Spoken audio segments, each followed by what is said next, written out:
इस कराल कलिकाल में पयहारी श्री कृष्णदास जी वैराग्य की सीमा हुए।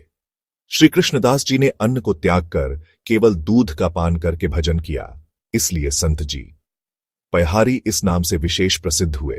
इन्होंने जयपुर के पास गलता जी में रामानंदी संप्रदाय की स्थापना की थी। गलता जी को उत्तर तोताद्री के नाम से भी जाना जाता है। तोताद्री अर्थात जहां बैठने मात्र से उत्तम और सात्विक विचार आने लग जाएं। अजमेर के राजा पृथ्वीराज, कीलहदेव जी और अग्रदास जी पयहारी जी के मुख्य शिष्य रहे। श्री पयहारी जी ने शिष्य बनाकर जिसे अपनाया, उससे याचना नहीं करवाई, वरन उसे भगवत पद मोक्ष का अधिकारी बना दिया और सांसारिक शोक मोह से सदा के लिए छुड़ाकर अभय कर दिया। श्री पयहारी भक्तिमय तेज के समूह थे और आप में अपार भजन का बल था। बाल ब्रह्मचारी एवं योगी होने के कारण आप ऊर्ध्वरेता हो गए थे, अर्थात आप संतों में उच्च स्थान में पहुंच गए थे। भारतवर्ष के छोटे बड़े जितने राजा महाराजा थे, वे सभी आपके चरणों की सेवा करते थे।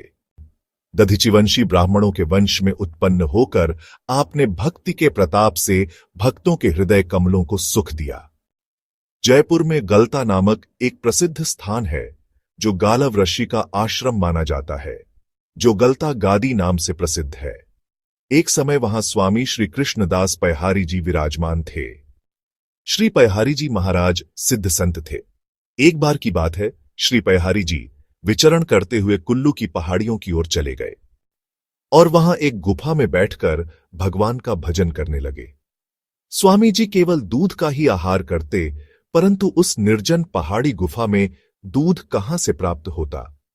परंतु प्रभु प्रेरणा से पहाड़ियों पर चरती हुई एक ग्वाले की गाय झुंड से निकलकर उस पहाड़ी गुफा के पास चली आई और उसके स्तनों से दूध स्रवण होने लगा। पयहारी बाबा ने इसे ईश्वर कृपा मानकर अपने कमंडलू में दूध एकत्र कर लिया और वस्त्र पूत कर पी गए। गाय फिर से जाकर झुंड में शामिल हो गई। अब तो यह नित्य प्रति का क्रम हो गया। एक दिन ग्वाले ने गाय को गुफा की ओर जाते देख लिया तो वह उसके पीछे पीछे वहां तक चला गया। वहां का अद्भुत दृश्य देखकर वह जड़वत खड़ा रह गया। फिर पयहारी बाबा को सिद्ध संत समझकर उनके चरणों में गिर पड़ा और बोला, बाबा, गोमाता की कृपा से आज मुझे आपके दर्शन हो गए। आप मुझे कोई और सेवा बताइए। श्री पयहारी बाबा उसकी साधुता और सेवा भाव से बहुत प्रसन्न हुए और बोले, तुम कोई वर मांग लो। ग्वाला बोला, प्रभो, आपकी कृपा से मुझे दूध पूत सब प्राप्त है। मुझे अब किसी वस्तु की आवश्यकता नहीं। हां, अगर आप कुछ देना ही चाहते हैं तो ऐसी कृपा कीजिए कि मेरे देश के राजा का राज्य फिर से उन्हें मिल जाए। बाबा उसकी नियस्पृहता, स्वामी भक्ति और परोपकारिता देखकर बड़े ही प्रसन्न हुए और बोले कि तुम अपने राजा को यहां बुला लाना। उन दिनों वहां के राज शत्रुओं द्वारा राज्य छीन लिए जाने और प्राण संकट के कारण एक गुफा में छिपकर रह रहे थे। ग्वाले ने वहां जाकर उनसे पयहारी बाबा के विषय में बताया और उन्हें लिवा लाया। राजा ने बाबा के चरणों में दंडवत प्रणाम किया और अपनी करुण कथा सुनाई। बाबा ने राजा को विजयी भव का आशीर्वाद दिया और कहा कि इस पहाड़ी पर चढ़कर चारों ओर देखो, जहां तक तुम्हारी दृष्टि जाएगी वहां तक का राज्य तुम्हारा हो जाएगा। राजा ने बाबा की आज्ञा का पालन किया और थोड़े ही दिनों में बिना किसी विशेष प्रयास के उनका खोया राज्य पुनः उन्हें प्राप्त हो गया। राज्य प्राप्ति के बाद राजा ने अपने संपूर्ण राज्य में संत सेवा और भगवत भजन का आदेश लागू कर दिया। इस प्रकार श्री पयहारी बाबा की कृपा से कुल्लू राज्य के लोग भगवत भक्त हो गए। एक बार पुजारी मंदिर में भगवान को भोग लगाने के लिए जलेबियों के थाल ले जा रहे थे। उसमें से एक जलेबी गिर गई। राजा का छोटा सा बालक उसे उठाकर खा गया। यह देखकर राजा के मन में बड़ा भारी दुख हुआ कि बिना भोग लगे ही इसने खा लिया। तुरंत हाथ में तलवार लेकर उसे मार डालने के लिए उठा, परंतु समीप में उपस्थित संतों ने उसे बचा लिया और राजा से कहा कि अब तो यह बालक हमारा हो गया। यदि आपको लेना है तो मूल्य देकर आप इसे रख लीजिए। संत श्री प्रियादास जी कहते हैं कि कुल्लू के राजा का यह पुत्र बड़ा भारी भगवत भक्त है। साधुओं की सेवा तथा उनका सम्मान करने में उसके समान दूसरा कोई नहीं है। वह साधु संतों की भक्ति सेवा में बड़ी श्रद्धा रखता था। एक बार अपने भंडारे की पंक्ति में एक संत की पत्नी को गर्भवती देखकर राजपुत्र ने 2 पत्तलें दी और कहा, कि गर्भस्थ बालक भक्त है और वह मेरा इष्ट देव है। मैं ऐसा मन में मानता हूं। कोई वैष्णव वेशधारी मनुष्य जूतियों को बेचता और गांठता था। उसे देखकर राजपुत्र को बड़ी दया आई और उसने उससे कहा, भगवन, आप दूसरे लोगों को संत मानकर उनकी जूतियों की सेवा करते हैं। आपके इस गुप्त भाव को तुच्छ प्राणी क्या जाने, इसलिए आप इस जूती सेवा कार्य को छोड़ दीजिए। इस वेश को धारण कर और इस कार्य को देखकर लोगों के मन में कुभाव होता है। ऐसा कहकर उसे वैष्णव सेवा एवं स्वनिर्वाह के लिए बहुत सी खेती करने योग्य भूमि और धन दिया। साथ ही उसे ज्ञान प्रकाश भी दिया।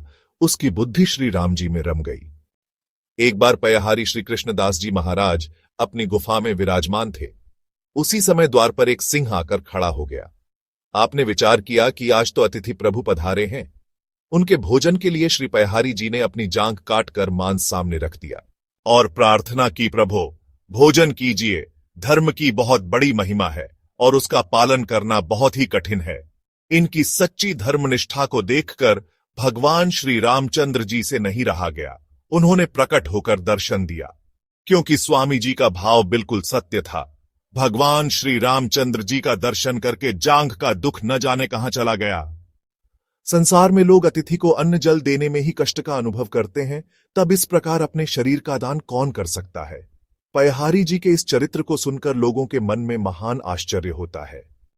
श्री कृष्णदास पयहारी जी आज भी सशरीर विराजमान है एवं अधिकारी व्यक्तियों को उनका आज भी दर्शन होता है।